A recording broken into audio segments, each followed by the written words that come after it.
Epictetus once said, "Philosophy does not claim to get a person any external possession. To do so would be beyond its field. As wood is to the carpenter, bronze to the sculptor, so our own lives are the proper material in the art of living." Philosopher Verus walked the cobblestone streets of Rome with a heavy brow and a heavier heart. He had spent 3 years sitting at the feet of the most renowned Stoic teachers, memorizing their maxims and studying the logic of the ancients. He expected this devotion to wisdom would yield a tangible return, maybe an appointment to the Senate, a profitable trade route for his family's olive oil business, or at least the admiration of his peers.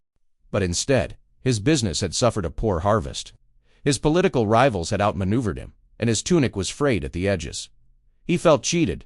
He marched to the humble home of his mentor, an elderly man named Silvanus. "I have done everything required," Lucius announced, pacing the small courtyard.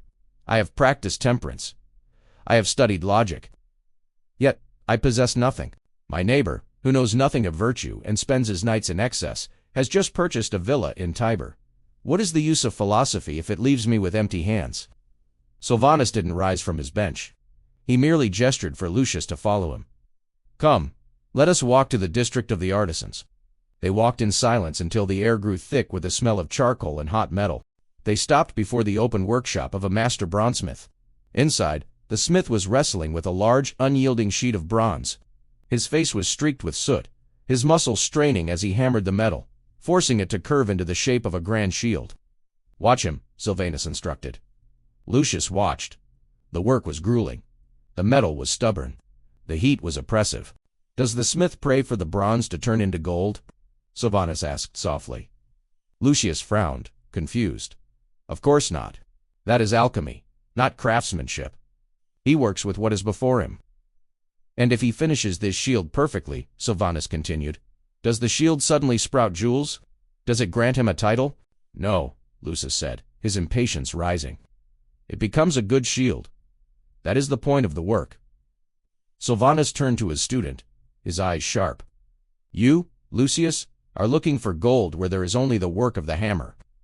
You came to philosophy asking it to be a merchant for your greed, expecting it to fetch you external rewards, wealth, status, and ease. But philosophy is not a merchant. It is a craft." The old man pointed to the sweating smith. "Bronze is the material of that man's art. If the bronze is hard, he strikes harder. If it is pliable, he moves with grace. He does not complain that the bronze is not silver. He simply shapes it." Lucius looked back at the smith, seeing the focus in the artisan's eyes. The man wasn't thinking of the coin the shield would bring. He was entirely consumed by the act of shaping the metal correctly. "Your life is the material," Lucius Silvanus said, his voice piercing the noise of the street. "Your poverty, your failed harvest, your frayed tunic, these are not failures of philosophy. They are the raw bronze. Philosophy does not promise to change the material into something easier or richer. It teaches you how to be the master craftsman of the material you have. The carpenter creates a table from wood," Silvanus concluded. "The sculptor creates a statue from bronze. And you must create a character from the events of your life. Do not ask the art of living to fill your purse. Ask it to steady your hand so that you may shape a noble soul, regardless of the material fate provides." For the first time in months, the weight in Lucius's chest lightened. He had no more coin than he did that morning, but as he looked at the difficult path ahead, he no longer saw a tragedy. He saw a block of stone, waiting to be carved.